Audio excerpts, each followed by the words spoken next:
Welcome to the Conception Channel podcast. Hello, everybody. Welcome to another episode of the Conception Channel podcast. I'm your host, Spence Pentland, along with my wonderfully brilliant co-host, Dr. Liza Clausen. Say hi to your fans, Liza. Hi, everybody. Hey, we are excited to be here today with Olivia Marie, or should we just call you Liv? That's your handle. Yeah, Liv is great. Yeah, short form, Yeah, okay, great. I like how it plays into so much of your messaging, how to live your best life, and it works. I love it. Like my mom knew. Yeah. Maybe. Hey, oh, that's great. Olivia or Liv and Liza here are both naturopathic doctors. I'm the Chinese medicine outcast here, so I'm sure you guys will have lots to talk about. But for the listeners that don't know you, Olivia, do you want to give them a bit of a background? I know you've got a huge social presence, and you're a naturopathic doctor. You do intuitive and 7D healing. I had to even look to see what that was. Somatic emotional trauma work, which is amazing. But I think recipes and the nutrition side kind of was your jumping point. But maybe even before that, like maybe not quite from birth, but a little while back, kind of what brought you here. Of course. Well, first of all, thank you for having me on the show. I'm really honored and grateful to be having this conversation with you guys and for your listeners as well. A little bit about me. I started off how I think a lot of people who go into naturopathic medicine kind of started off. I was struggling with plenty of chronic health symptoms, anxiety, leaky gut. At the time I didn't know it was leaky gut, PCOS, acne, all of these things. And I remember visiting my general practitioner who just said, well, nope, we ran the test, like everything is fine. I was like, well, I don't feel fine. So like there must be a deeper answer. And I remember a friend had recommended that I go see a naturopath. And at that time I had no idea what naturopath was, but I was like, you know what? Let me try it because I'm looking for answers, and I'm willing to believe that there are answers out there. You want to feel better. Yeah, right. And there's always a root cause. At this time, I didn't know that, but we got there eventually. But I remember going to this naturopath's office, and not only did they actually listen to me and listen to what I was not only feeling symptom-wise, but the toll that was taking emotionally. I felt like someone had fully seen me from the first time, and not only saw me, but was like, no, there's something we can do. And, these are the steps we can take. And I remember it fully changed the trajectory of my life. Before that, I was about to go to med school. I'd written MCATs, I'd done all that. And I was like, how can I go that route in a way that like I felt very dismissed? And then I found naturopathic medicine, and I was like, this is the route I want to go. I want to help people like this who feel like they need to be heard more. They need like a deeper root cause understanding. Western isn't quite, adding it up for them. It's not putting the puzzle pieces together. This is a beautiful way that I can still, help people medically, but do it in this way. And I remember that was a turning point for me. I switched to pursuing naturopathic medicine, got my degree at CCNM in Ontario, and my life has fully changed ever since. And I think what it really did was open up the fact that not only are there other root cause approaches, beyond what we can maybe get like at the standard doctor's office, but the importance of really like the individual and that personalized medicine for what is going on with them. There's always a time and place, obviously, for Western medicine, but really understanding the root for that person and getting to it and healing that, I just think is so profound for those people like me who were not having the answers, who thought that maybe I would just have to live like this for the rest of my life. And then it was only through that I even discovered the role of the nervous system in all of this, because, I was healing my gut, I was healing my PCOS, my anxiety, and all that was great. But all right, I found the root for me was really my nervous system through all that. Why did my gut become leaky in the first place? Why was I anxious? Why are all these things? And it was largely nervous system dysregulation. And now my mission is to help women who feel like they're in the same spot, who may have tried everything, get to that root so that they can clear it and, like we said, live their best life. Awesome. So great. That Was your mom or dad, like, was there an influence there? Did they also kind of have, or were they just supportive, or was there any family history in medicine too? Or No, when I told my mom I wasn't going to go the standard doctor route and I was going to become a naturopath, she was like, "A what?" Didn't understand it. I mean, to this day, I've gotten her to like visit a naturopath once. So like she's becoming more open, but we're definitely like not I don't come from like a history of doctors or necessarily people who are even open to more of like the Eastern medicine, the Chinese medicine, the, naturopathic route. Now, that I've graduated, well, maybe 4 or 5 years ago and implemented this, and she's starting to see the little trickles of like, okay, maybe I could do some of this. We're getting there, but definitely was the black sheep of the what are you even talking about kind of scenario. Brainwashing your family. That's great. So I didn't realize I looked around. I didn't realize you're a fellow Canadian. Yeah. Okay. Yeah. Oh, great. Well then I feel so differently now. I'm just joking. But we have a special bond, Canadians, There we go. There we go. Opposite ends of the world, but still Canadians. But awesome. So I know Liza's excited about the spin and the focus on fertility and reproductive health that you had offered up today in relation to your nervous system focus. So your mission, to help women rewire the nervous system and heal their trauma and live LIV, an abundant life. I love that. And so you said specifically you want to speak with women about overcoming infertility, getting pregnant, and how to really create happy, thriving families. It sounds like the subtitle of my book, but I love that, obviously. So do you have Eliza, do you have any questions kind of kick things off here? Do you want us to kind of to get things started, Liv? Yeah, I think it's interesting, right? Because I think going through, not only did you kind of take the alternative route to Western medicine, but you even took a step further from naturopathic medicine, right? The nervous system regulation stuff, the energetic healing, like that's not part of our degree at CCNM, right? Yeah, no, definitely took it a step further, always going to the deeper layers. Yeah. So when you're talking about root cause, like you're going next level root cause, right? We're not talking about just the lifestyle interventions anymore. We're talking about, what is at the root of how your body is responding to things, right? Exactly. Because what I found through my own journey was that I was taking all the supplements for my leaky gut. I was doing IVs and all like good quality supplements, clean diet. Well, why weren't all my symptoms gone yet? Why were there still like they helped me manage them, but why weren't they fully gone? And it was only from doing looking at my nervous system and the fact that the nervous system overpowers, clean eating.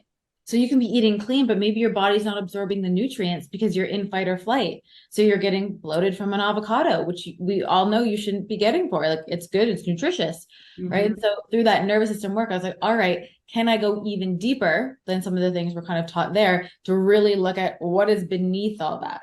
What is the cause of why that's manifesting? And is it because, at least for my case, your nervous system being wired from a lot of repressed emotions, things trapped in your nervous system, like traumas that your body hasn't fully processed to. And because it hasn't fully processed, it can't get out of survival mode. So all the wonderful clean eating, movement, and supplements cannot actually work the way they're supposed to. Yeah, totally. And I think this is so relevant for our fertility patients. We see so many women come in already doing all the good things, right? They're moving, they're eating well, they're taking all the supplements, they've read a million books, right? They know more research than we do. And they're stuck in that on position. And I think you talk about that too, right? The being stuck on. And so for our listeners, like, what does that mean? When you're talking about the nervous system, right? Like, what do we mean by being stuck on and then kind of turning off into that parasympathetic? So being stuck on, think about it like the Energizer bunny who never stops and you can't switch it off, which means your nervous system is constantly firing in that fight or flight, whether you want to rest or not. And that's why so often when we're stuck in that survival mode, we go to bed exhausted, but we also wake up exhausted Because even though we are actually sleeping, your nervous system isn't actually resting the way it's supposed to. So it literally just gets stuck on that on position because it's had too much stimulation, too many things through your nervous system that you haven't processed properly. So if you haven't processed it, it's got this backlog, we can think about it, that keeps it going and going and going, like the Energizer Bunny, except in a way that kind of eventually tanks us. And the way that you can actually even tie it back clinically to naturopathic medicine is kind of that, like the adrenal burnout, that low cortisol got nothing left. That only happens after being at high cortisol for so long, right? So when you end up tanked there in that survival mode response, your body's got nothing left. And what happens is normally we have that response when we're running from a tiger. Primarily, there was a tiger or something threatening our environment, that protective response kicks in. It's supposed to heal us. It's supposed to keep us safe. So it kicks in. It thinks we're running from the tiger. Beautiful. Once the tiger is gone, that system is supposed to shut off and we go back to rest and digest. Yeah. The problem is that our environments currently don't necessarily foster that switch off because we are chronically in that state. The tiger that we're running away from never leaves because we've got lots of stimulation on our phones. We've got stresses from, 2 years of pandemic. Perhaps we have financial stress. We have relationship stress. We've got job stress. So that tiger never leaves. It's no wonder that your nervous system gets stuck in that response. It gets stuck on because you actually don't ever get to walk away from your tiger. It's at home. It's when you wake up in the morning. It's when you go to work. It's in your car. So that's really kind of the issue of why we get stuck, is because we live in a chronic dysregulated state in an environment that really, unfortunately, reinforces that state instead of heals that state. We're living in that, in an era where social anxiety and stress and mental health is so prevalent, and the nervous system really is the delivery system of messaging from that place, right? Yeah, exactly. And it's almost like it's getting beaten up because our nervous systems aren't used to this much stimulation. The stimulation we get now is very different than the stimulation we got 100 years ago. Think about how many notifications you get on your phone each day. I mean, just the popping up of that, the stimulation when you're scrolling, it's all stuff that your nervous system has to process along with everything else. Yeah. Right. So no wonder we're waking up to alarms and then dings of like your phone going off and emails, notifications, or go here. It's no wonder we're living in a chronically dysregulated state. Yeah, absolutely. It's so for everybody listening, they're like, well, yeah, of course, like that's my life, right? Like what can I do about that? Like that's the paradigm of how I live and how society's set up. Like what do you say? What's the first step towards creating space to start regulating our nervous systems? I love that you mentioned the word space, because the top thing I say is create space. So we actually spend so much time, like you said, running around with jam-packed schedules. That's my life. That doesn't have to be. You can actually create more space in your life instead of, all right, let's get up at 6 a.m., run into the shower. Maybe I meditate for 5 minutes, but then I rush my breakfast down. Then I jump in the car. So you're doing maybe good things because you want to wake up early and meditate and work out. But if you're doing that to a point where you're jamming things into your schedule, it's not actually conducive for you. Maybe we're actually going to do less in the morning. Maybe we pick one thing. Instead of trying to fit in a meditation, journaling, and a workout, maybe we meditate today and tomorrow we'll do the workout, because in that meditation is actually going to land a lot better than if you're trying to rush through a meditation, a workout, and then jump in the shower, right? So the first thing, creating more space to do things, creating more space in your appointment times versus like running here and booking things back to back jammed in your schedule. Creating more space in general for get things done will allow your nervous system to actually either rest in between and or not feel like it's building and building and building, compounding from one thing to another throughout your whole day.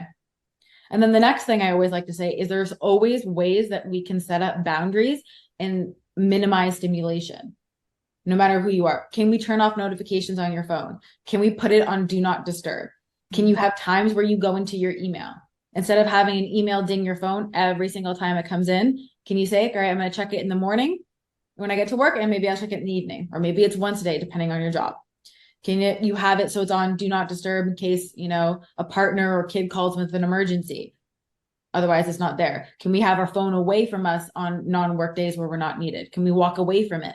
Can we be on them less? Can we be outside more where we're actually not doing anything, not listening to a podcast necessarily, although, yeah, definitely come back and listen to a podcast, not listening to music, just being, but literally just being, just walk and just be.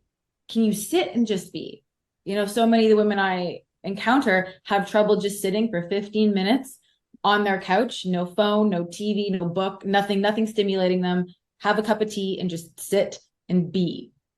Yeah. That is a powerful practice just to add in. So all these little micro moments will really start to add up and help to regulate your nervous system. Yeah, and I don't think people realize how full our days truly are, right? Like we don't realize that there isn't even that space to just pause for those 5, 10, 15 minutes. And when you try to start to incorporate it, you realize what a stretch that actually is to be mindful like that, right? Exactly. Or like when you're eating your meals, can you have lunch and just eat lunch? Mm-hmm. Not eat lunch and scroll through Instagram and listen to a podcast and respond to emails. Can you just sit? I don't know, go outside. It's nice here, you know, summertime. Even put your feet on the ground if you can and just like eat your meal and like really enjoy your meal and taste your meal. Mm-hmm. When you eat dinner at night, can you sit and enjoy it and eat that instead of doing that and watching Netflix necessarily? Because then you're not tasting your food. These things sound simple and you might be like, that's not going to do much. I promise these things do so much for your nervous system. And the things like notifications in your phone, like all of it really adds up. And as we do all these beautiful micro behaviors, it starts to compound in your nervous system. And just like eating well or moving your body, the more you do it, the more consistent you are with it, the more effect it's going to have on you. Mm-hmm. I love that, Olivia. Nice.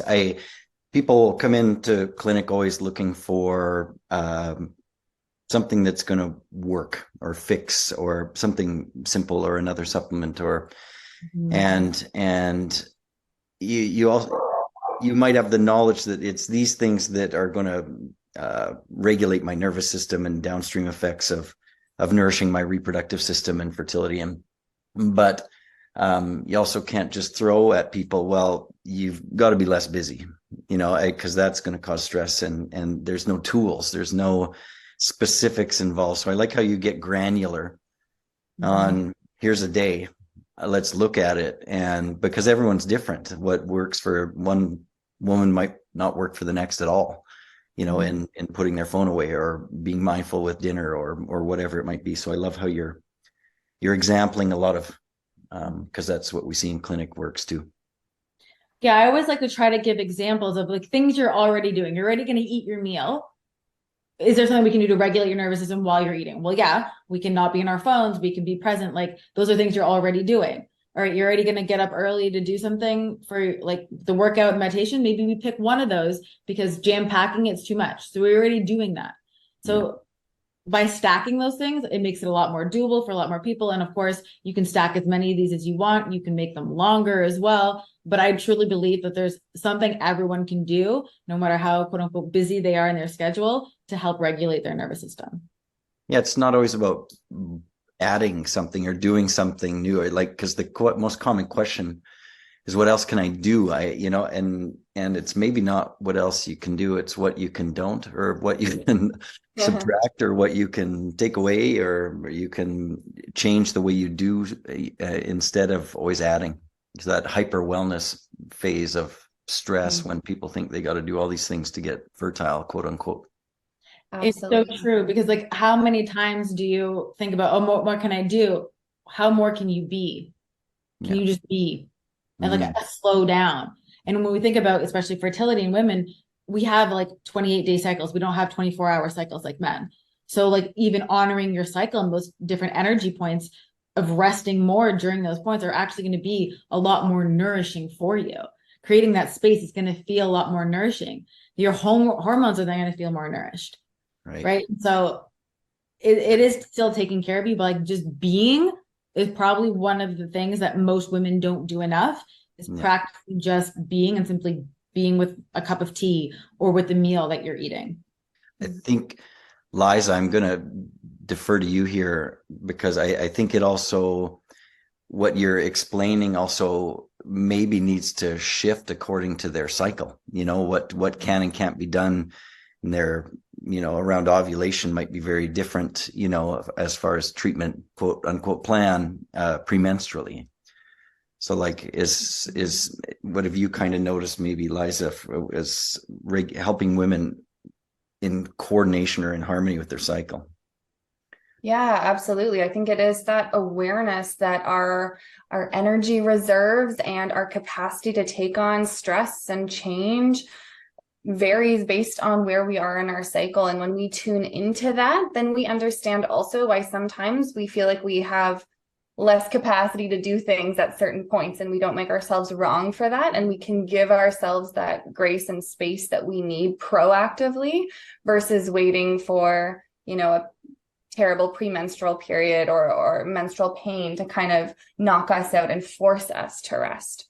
And so that is a conversation I routinely have, and creating that space in the late luteal phase and around menstruation. And I think particularly when women are trying to conceive and it's been multiple cycles and they're not conceiving, that menstrual period actually creates a bit of it's almost like a repeated trauma, right? Where we wait for these 2 weeks, waiting to find out whether or not we're pregnant. And then our period comes and there's this loss. And that cycle repeats over and over and over again. And so stressing that nervous system regulation, those nourishing things around that time to kind of break that cycle, I think is so important, because it's a really challenging thing to experience that frequently. And I don't know what your thoughts are on this, Livia. I know you also talk about trauma and trauma healing, but I think we see that a lot in practice, whether it's recurrent loss or failed transfers, or just the stress of trying to conceive over long periods of time. I think that's the other layer when it comes to nervous system regulation in our fertility patients, is just this trauma that builds up over their fertility journey. Mm-hmm. Because like you said, every cycle is like a loss, and it not only brings up, the loss of that one, but it then activates the loss of every single one before that. And so that's why with each one, it can feel so much more and so much heavier, and it brings up so much. And it's like a very re-traumatizing experience, because it's not just about that one time, it's about that time and all the other times that have stacked. And then we think, all right, what more can I do? I need to do more to solve this problem, when a lot of the times it necessarily isn't about doing more. You're already doing all the right things, even though it's frustrating that it feels like you're doing all the right things. So from a trauma perspective, it's very helpful to look at what are the things that have happened to you, not only from your fertility journey, but before that are perhaps stored in your nervous system, that are tied to your feminine organs, whether that's your cervix, your uterus, your ovaries.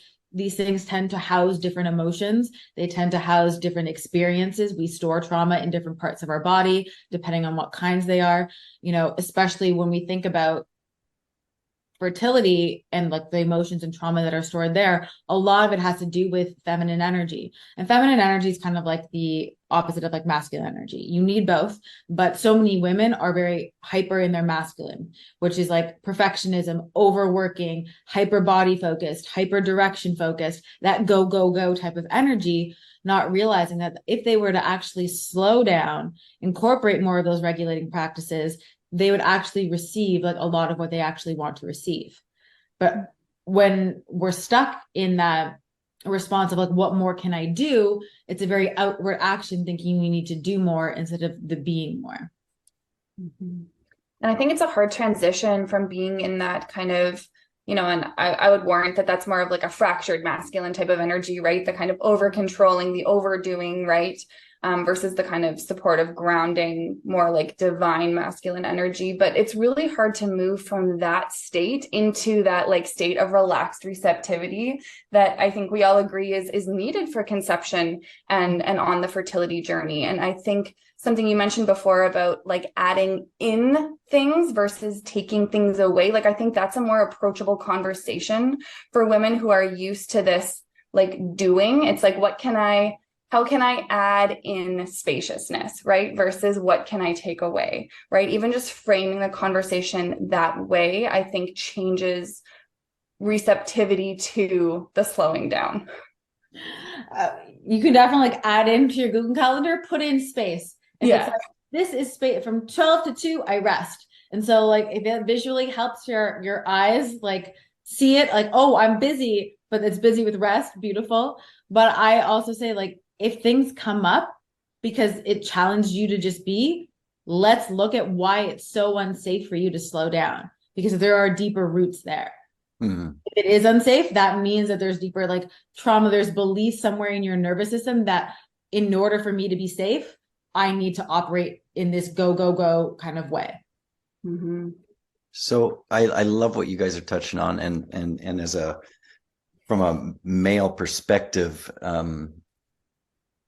really trying to figure out that side as well, and that's something I've been trying to decode for 20 years, the male side, the modern male side of this reproductive and just life period.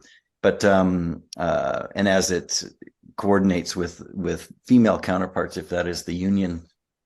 But I love you guys touching on this feminine energy, and I think it's been a couple generations now since the feminist movement, and maybe some of the residual effects of it was this equanimity that was translated into working hard like men. Or I loved your distinction, Liza. It was amazing. Or whatever. I don't want to really label too much. I don't want to misspeak and get in trouble. But and you guys are much more eloquent with it. But I think that is, the clinic that Liza and I both work at, Liv, is called Yin Still. And that's because that's what we really want to bring to women. And that's kind of what you're speaking to. And that really is rooted in a feminine power, is it not? Am I wrong? No, it definitely is. Huh. So is that kind of maybe there's the trauma, which I get affects the nervous system and emotions, and then I love, Liza, you talking about the micro traumas that come with just trying to conceive and not being successful with that over time, or miscarriages. But is this kind of getting back in touch, which I love to see, in the millennial generation of men. I'd like to think my Gen X men kind of started changing diapers and changing things a little bit, softening. And are you kind of seeing that resurgence of, exploration of what is true feminine power? And is it really just about grinding and kind of using that yang versus yin? Yeah, Liv, do you have Was there a question in there? Yeah, is there a question in there? I think this is like the ultimate question, Spence. Yeah, thank you. I mean, my wife, Chantel, Liza knows her well. I think is an embodiment of it, and I love her for it. And that's why she really has embodied it. And I would argue that I'm speaking to younger women that are in the same and really finding that again, which is, or for the first time, maybe, like I go to a men's group, and it's about men learning to communicate and holding space for other men to speak their truth. And then like it's amazing. And I think that but it'd be very different than a female one. And this space thing, all these things you're kind of recommending, Olivia, do you think that's really kind of playing into finding that space to find that feminine power and that feminine, fertility potential, maybe? Well, it's hard to find, like we were talking about, the feminine if you are more operating kind of like that wounded, like fractured masculine, right? How can you get in touch with your feminine energy if you've been rejecting it by not honoring its systems? How can you get in touch with it when you haven't been listening to your body, when it's been telling you to slow down, when it's been telling you it needs more rest, when it's been telling you it needs more nourishment, right? Your body is always giving us like beautiful feedback signals. Like I always say, your cycle is your monthly report card and your bowel movements is your daily report card. Right? So it's true. It's always giving feedback. So let's listen to the feedback, right? But so part of being in touch with that feminine energy, and then once we get in touch with it, we actually feel its power, is about are we actually fully loving ourselves in our feminine? Or what comes up with us if we were to really locate our feminine energy and welcome it in? For a lot of women, stuff comes up around that, whether that's, body shame, other things, like there's wounding around that also needs to be cleaned up. Because when we get in touch with our feminine, that means we have to fully honor our feminine and love our feminine in everything it is, in its wildness, in its chaos. It's all a beautiful mess, as Jason Mraz says, or is it John Mayer? I think it's Jason Mraz. It's a beautiful mess, right? I have to just interject. I'm probably cutting you off, Liza. I'm so sorry. But I love what you touched on. I've been doing this a couple of decades, and I think I've boiled everything down to maybe because I'm getting older, I want it simpler, but I am at a place in my life where I think everyone just needs to learn to love themselves more, and all this comes after it. Yeah, if everybody knew and loved themselves, I think the world would be a very different place. Oh, a very different place. Yeah, and that's feminine or masculine, it doesn't matter. That's just being authentically yourself. But you said to love yourself, to listen to yourself enough. I had a teacher in Chinese medicine school, this old man, brilliant, English was very broken, but he always said, your body, your best friend, listen. Mm-hmm.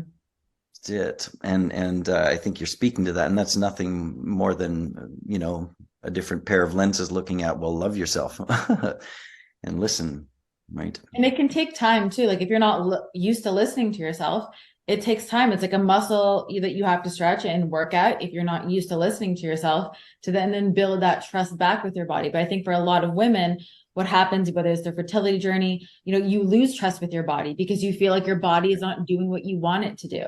So then it ends up being a you versus your body versus a co-creation in your body that you're actually trying to bring forth through getting pregnant, right? That is a co-creation. So instead of being at war with it's not doing what I want it to do, is like, have I listened to my body? Is there anything it's telling me, signals it's giving me that maybe I've tuned out, haven't fully listened to, that I now need to listen to have this be a co-creation? Because that war against your body, energetically, your body feels. Yeah, totally. That I love that co-creation theme. And I talk about that with fertility being its co-creation with both partners, but also that co-creation with you and your body, because that lack of trust, man, we see that all the time. Just that fractured relationship with your body, that fractured relationship with, the medical system, with your partner, right? I think, and that when we're talking about that kind of divine feminine, that ability to trust and know that you are like held, like that's so foundational to that feminine energy. And I think so many women struggle with that. There's just that total lack of trust. That trust has been deeply broken. And so I love even framing that nervous system regulation about, sitting and re-entering your body, right? Feeling it as a home, coming back to it. I think that's such a foundational piece of this. And I think that's what a lot of those nervous system regulation tools you were chatting about earlier really do, right? They bring us out of our mind, out of the world around us, and back into our being, back into our body. Exactly. And that builds trust over time, right? It's not necessarily going to happen the first time you do it, but just like you would build trust in a relationship, you're building trust back with your body. But like a trust fall, if you were doing a trust fall, you don't know if you can trust the person unless you lean back. So you need to, implement some of these practices, do the slowing down, sit and just be with a cup of tea, and give yourself the opportunity to trust your body again. So if I may, a wall that I see bumping into with this line of ideology, which is exactly, it's foundational to my heart and experience too, Olivia, but this just kind of came up. The space for some women, you say create space, spend more time with yourself. That's a very vulnerable place that a lot of people don't want to go. And because the self-talk and listening to themselves maybe isn't so great. Yeah. And that honestly comes up for a lot of women that I speak to. And it's just like, but the thing that you're avoiding is the thing that needs healing. Yeah. Unfortunately, avoiding it doesn't actually make it magically go away. You know, you sweep it under the rug, but it's still under the rug and it pops up there. And so it's just like, all right, let's start with 5 minutes of just being with yourself, right? And go from there. And it becomes a journey in and of itself. Like life. Yeah, it's good to take bite-sized chunks of life and take some wins and keep plugging and yeah, that's great. We've touched on so much. So what can you kind of walk us through, like, do you have a system or anything you kind of want to walk people through, kind of how you would work to kind of see what's going on, you know, or and then how you would kind of work with them, or is there anything more? I know you've touched on so much of it, but is there anything you want to clarify before we wrap up? I mean, I think we touched on some very good, like, actionable, tangible steps that everyone listening can, like, take and implement into their routine to help regulate their nervous system. But beyond that, I would just encourage you to get curious without shame, without judgment. When you slow down, what happens? When you take that time to sit and, like, for 10, 15 minutes and, like, oh, that's scary. All right, sit down, notice what comes up. Are they limiting beliefs? Is it negative self-talk? And just, like, curious. We're just going to go into this with, like, an open mind. What comes up? Oh, that's interesting. Like, I'm worried about Joe at work. Okay. Maybe some boundaries need to get placed with Joe at work. You know, what are, like, just getting curious. And I think is the biggest thing we can do. And definitely looking at it from, like, non-judgment, no shame. What comes up? Can I be open to something coming up for me? It's kind of almost like improv, like what acknowledge and just shine light on what comes up when you sit and when you're with yourself and get it outside of you so you can objectively look at it, because that's your truth. If you have a problem with Joe at work, whatever it is, and how does that make you feel? Are you angry? Well, then you've got to find some ways to get angry, or whatever it is. But until you take that time to listen to your truth, you're going to be operating on some autopilot that often may not be lead to very fertile choices. Is that safe to say? Yes, exactly. Any last words or any other questions, Liza, for you?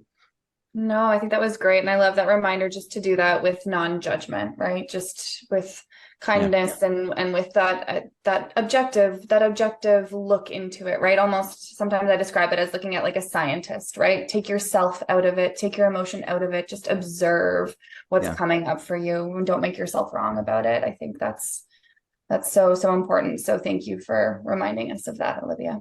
Yeah, like, what would you do if it were your daughter? How would you want her to be with herself? Yeah, or your little one that you're going to have one day. Treat yourself as though that's you. Having more self-compassion. I feel like a lot of us don't have enough self-compassion. The love. It's all about the love. Awesome. So speaking of not always being on devices when you are, both Liza and Olivia have tools online, and I've chipped away in the past myself. But do you want to speak to a couple of those, Olivia, or where you think are good resources? We'll obviously include them in show notes and stuff, all your links that where you've got resources. But is there anything you want to speak to specifically for people to kind of start with? I mean, my podcast is definitely a great place in terms of resources, really, like, diving deep if you want more information about how to regulate your nervous system, more tangible stuff to add into your routine or to help you. That's a really good place. And then, of course, my Instagram as well, like, a little bit more short form content, but the podcast is really where we get into the nitty gritty. I have episodes also on fertility, lots on feminine energy, if you feel like that sparks something for you. So if you want to dive deeper into any of those things, that's where you can find me. And YouTube, I saw recipes. Like, that was a big piece of your past too, like the food side, right? Everyone's got to eat every day. So that's where I started back before graduating with my degree. Yeah. Still love healthy recipes, very much for all the nourishing recipes, but It's just a little less of what I do now. Awesome. Well, we'll include those, and if there's anything that we kind of miss or whatever, you let us know. But and we'll include those too. And if anyone has any questions, is there a best place to say hello to you, or just through you've got a personal website, right, where they can find everything, probably, right? Yep, you can find everything on there, or Keep you Up can, with Liv. yeah, keepupwithliv.com. There's a contact form you can submit there, or you can just shoot me a message on Instagram as well. I'm a big fan of voice notes, so that allows me to like voice note you back, and it just allows more human relationship and interaction, which I love connecting with. So either one of those options is beautiful. Awesome.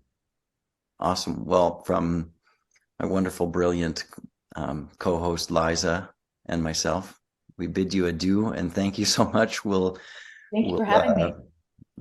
Yeah. Oh, you're so welcome. You're so welcome, Liza. Thanks for popping into. Yeah, I love this conversation. Thank you both.